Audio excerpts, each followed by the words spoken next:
বিশেষ করে আল্লাহ পাকের অশেষ নিয়ামত দ্বারা আমাকে সুস্থ রেখেছেন। সুস্থতা আল্লাহ পাকের বড় ধরনের নিয়ামত। অসুস্থ না হলে সুস্থতার মর্ম কখনো বোঝা যায় না। যেহেতু সুস্থ আছি, মালিকের দরবারে শুকরিয়া জ্ঞাপন করছি। আমরা সকলেই একবার জোরে সোরে বলি আলহামদুলিল্লাহ। আলহামদুলিল্লাহ। আল্লাহ পাক কবুল করে নেক, আমিন। যাকে সৃষ্টি না করলেই আমার আল্লাহ পাক কোনো কিছুই সৃষ্টি করতেন না। তিনি আমাদের দয়াল নবী, মায়ার নবী, শাফায়াতের কান্ডারি, সরদার এ দয়ালম, যার সুপারিশ ছাড়া আমরা পার হতে পারবো না, সেই দয়াল নবী হজরতে আহমদ মুস্তফা, মোহাম্মদ মুস্তফা, সকলেই বলি সাল্লাল্লাহু আলাইহি ওয়াসাল্লাম।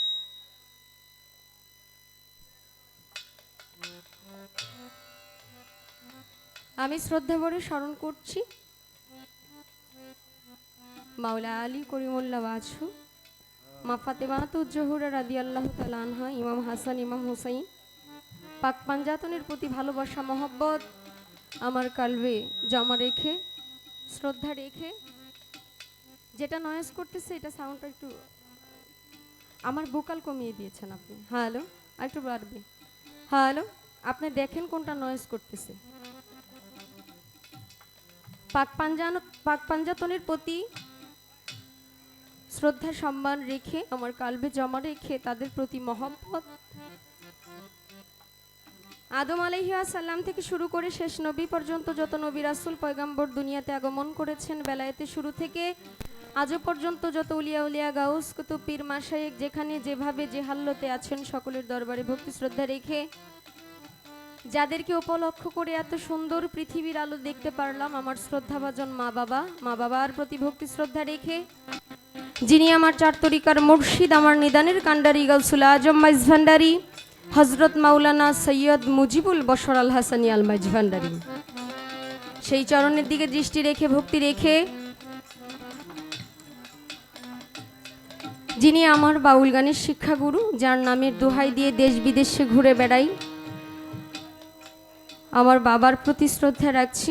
বাউল সাধক শ্রী সুনীল কর্মকার, বাবার প্রতি ভক্তি শ্রদ্ধা রেখে আমার উস্তাদের সুস্থতা কামনা করছি। সকলে আমার উস্তাদের জন্য দয়া করবেন, যাকে উপলক্ষ করে আজকের এই ভক্তের মিলন মেলা, এত এত মানুষ আমরা একত্রিত হয়েছি। সেই দয়াল বাবা হজরত শাহ সুফি রফিক শাহ, ওনার 10তম উফাত দিবস উপলক্ষে আজকের এই উরুস মাহফিল। তা আসলে এখানে যার মাধ্যমে আসা আলাউদ্দিন সাহেব, ওনার সাথে আমার অনেক দিন আগে, ধরতে গেলে গত বছর কথা হয়েছিল ওনার মুর্শিদের বাড়িতে যাওয়ার জন্য, সেটা হলো মাদারীপুর। সেই প্রোগ্রামে যাওয়ার জন্য আমাদের কথাবার্তা সবই ফাইনাল ছিল। ঘটনাক্রমে রমজান মাস ছিল, রমজানের তৃতীয় রমজান ছিল, যার জন্য প্রোগ্রামটা মিস হয়ে যায়। সেই সুবাদেই তার সাথে আমার পরিচয়। আসলে আমাদের বাংলাদেশের পরিস্থিতি এবং বন্যায় আমাদের যে ক্ষয়ক্ষতি হচ্ছে, আসলে গান করা, ফরিয়াদ করা, মালিকের দরবারে কান্নাকাটি করা, একটা মানুষ অনেকভাবে আবেদন জানাতে পারে মালিকের দরবারে। ফেনী, নোয়াখালী, কসবা, কুমিল্লা, বরিশাল এবং সিলেট, হবিগঞ্জ এই এরিয়ার মধ্যে যে অবস্থায় বর্তমান বন্যা, দেশের যে ক্ষয়ক্ষতি হচ্ছে, আসলে খুব মর্মাহত আমি। কারণ আমিও তো একজন মানুষ, রক্ত মাংসে গড়া যেহেতু আমাদের এই মন, আমরা মানুষ হিসেবে মানবতাটাই দেখানো প্রয়োজন। তবু উরুস মাহফিল উপলক্ষে আপনাদের সামনে চলে এসেছি। আমার মিডিয়ার ভাইদেরকে বলবো, যেহেতু আমরা সামাজিক জীব, সমাজ নিয়ে চলতে হয়, আপনারা লাইভ প্রোগ্রাম না দিলে খুশি হব। গানগুলো পরে আস্তে আস্তে ছাড়বেন। আসলে কি জানেন, দুই প্রকার মানুষকে মানুষ স্মরণ করে, মনে রাখে। এক হলো সবচাইতে নিকৃষ্ট খারাপ মনের মানুষ, আরেক হলো ভালো মানুষ। যারা খারাপ মানুষ তারা মরে গেলে বলে এই লোকটা মারা গেছে, এলাকাটা ঠান্ডা হয়েছে।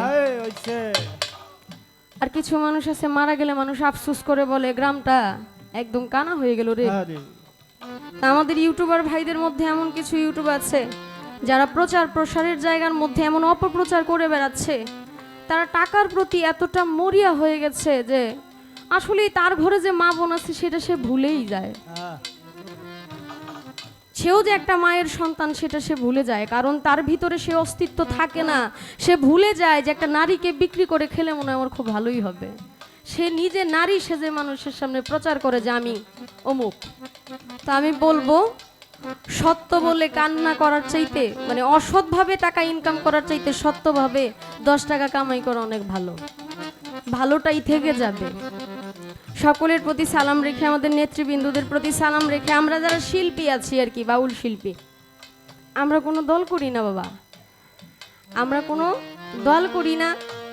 আমরা হইলাম সুফিবাদকে বিশ্বাস করি, তরিকাকে ভালোবাসি, তরিকার পক্ষে আছি। কোন নেত্রী কোন নেতা থাকবে কি আসল বিষয়, এই যে বিষয়বস্তুগুলো সাধারণ পাগল মানুষের হলো পেটনীতি, এছাড়া কোনো কিছু নাই। গান করলে ঘরে ভাত যায়, নয়তো ভাত যায় না। তাইলে আমার এই পেটনীতি ছাড়া রাজনীতি করলে তোর চলবো না বাবা। আমরা হইলাম অসহায় সম্প্রদায়, যেই সম্প্রদায়ের কেউ নাই, মালিক ছাড়া দয়াল ছাড়া আমাদের আর কেউ নাই, এইটাই বিশ্বাস করি। দয়া করে আমাদেরকে অন্য জায়গায় নিয়েন না, মারধর দিয়েন না, আমরা খুব অসহায়। সকলের প্রতি সালাম রেখে যার সঙ্গে আমার আজকে গান, আমি বলবো আমার উস্তাদের সাথে যিনি অনেক ভালো সম্পর্ক, আমার উস্তাদের সমতুল্য, যারা সকল সময় আমার উস্তাদের সাথে চলাফেরা করে, তার পাশে আমাকে আলাউদ্দিন ভাই এনে দাঁড় করিয়ে দিয়েছে। এরকম অসংখ্য মানুষ আমাকে তার পাশে দাঁড় করিয়ে দেয়, তার পাশে দাঁড়ানোর মতো কোনো যোগ্যতা আমার নেই। আমি একদম ছোট মানুষ, নাদান মানুষ, নালায়েক মানুষ। আমার বাজান যতদিন যাবৎ গান করে আমার বয়সও তত হয় নাই, কিন্তু আপনারা মহব্বত করে মায়া করে আমাকে দাঁড় করিয়ে দিয়েছেন। আমি চেষ্টা করব তার পাশে দাঁড়িয়ে না থাকতে পারলেও পিছনে অন্তত বসে থাকবো, চলে যাব না ইনশাআল্লাহ। কারণ জ্ঞানী মানুষকে দেখলে একটু সাহস বাড়ে। আর ঝড় তুফান আসলেও এইটার উপর দিয়া ঝড় আমার উপর আইতে অনেক দেরি আছে। পিছনে বৈশা থাকলে ঝড় ওনার উপর দিয়া যাইব, আমার উপর দিয়া না। তিনি হলেন আমার বাজান ফকির আবুল সরকার। বাবার প্রতি প্রেমময় ভক্তি রইল। উভয় দলের মিউজিশিয়ানে যারা আছেন আপনাদের প্রতি ভক্তি শ্রদ্ধা রেখে আমার পবিত্র কাজ শুরু করব। আমার কথায় ভাষায় আচরণে ভুল হলে আল্লাহর হস্তে সকলে ক্ষমা করবেন। আসসালামু আলাইকুম ওয়া রাহমাতুল্লাহি ওয়া বারাকাতুহু।